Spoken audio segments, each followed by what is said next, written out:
This is when the investigation commenced. Since this time, police have arrested and charged Ronald Mitchell, 26 years of age, from Sault Ste. Marie.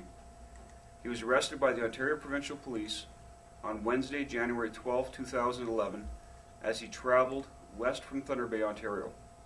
He was arrested on an unrelated matter.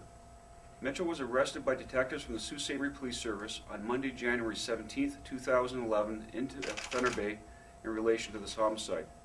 He has been returned to Sault Ste. Marie, where he appeared in bail court this morning. Investigators have been attempting to locate a number of items of interest in this case. We have received information that has taken us to search the river dump, the roadways within Garden River, and the waterways in this community as well. In this search, we have utilized the services of the Ontario Provincial Police Helicopter Unit, Dive Unit, and K-9 Unit. Several officers have also searched these locations on foot.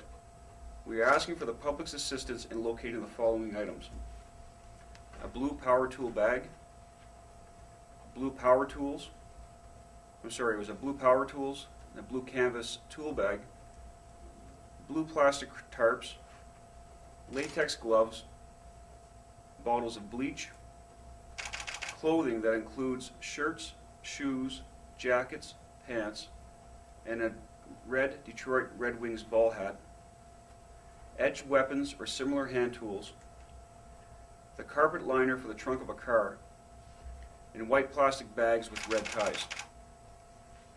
Investigation has led us to believe that these items have been discarded somewhere between Sault Ste. Marie and the St. Joseph's Island turnoff. This is based on witness and tip information from the public and what we know at this time of the timelines of the various persons involved in this case. It is possible that these items are not along this route. However, this is the best information available to police at this time. I'd like to ask the public to search their own properties along these routes and to call police should they locate any of these items. This investigation is still ongoing. Police believe this to be an isolated incident that occurred amongst people known to each other. There are other people involved in this case, in this incident, and we're continuing to investigate their exact roles in this homicide. Investigators have received numerous tips from the public and would like to thank everyone for their assistance. The public is encouraged to continue to call police with any new information. Police have also interviewed a number of witnesses, and we thank each of them for their cooperation. We expect to interview more witnesses in the coming days. There will be no further details released at this time, and updates will be provided as the information becomes available. Thank you. Sir, the relationship between the deceased and the accused? At most, we know that they're acquaintances.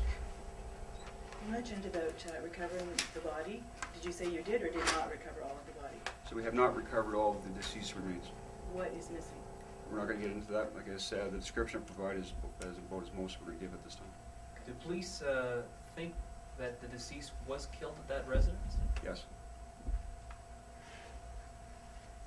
Are you looking at any other suspects at this point? We know that there are another number of persons that were present and possibly involved in this incident. We're continuing to investigate, and where the evidence leads us, if there are other people to be charged, we'll do that. Estimated number of people at that residence? There are quite a number, probably like in the 8 to 12 range of people at that residence. You able to describe what was happening that evening? Was it a party? Or? Yeah, it was a gathering of people, a party. Was there any criminal activity going on at the party at that time? That would be evidence that the Crown's going to need further prosecution, so I would choose not to get into that right now. Is it known what sparked the altercation, or the assault at that residence? Again, that's part of the evidence that the Crown will need for their trial. What was the result of the bail hearing today? He was remanded into custody. I don't know which date he's gone to, but he's been remanded into custody.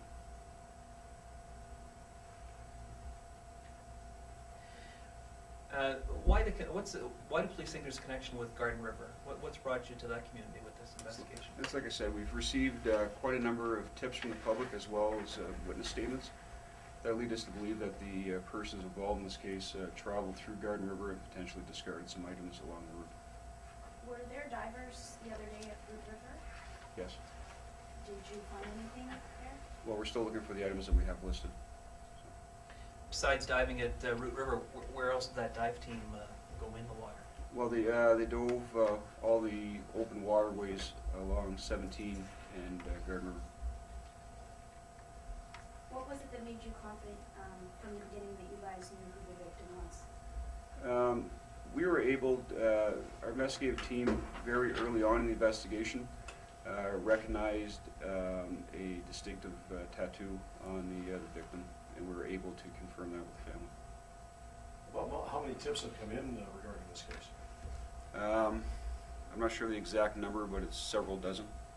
Is there any one tip that has led to all the information that's come out at this point? No, there's a number of tips, and they've been some have been very accurate, and they've been of great assistance to us. Can't reveal any specifics? No, I'm sorry, I can't. Do you have any idea what timeline you're looking at to release the identity of the deceased? I'm hoping by late next week we should have confirmation through DNA analysis. However, that might not be the exact timing. It all depends on the Center of Forensic Sciences and when they're able to get it back to us.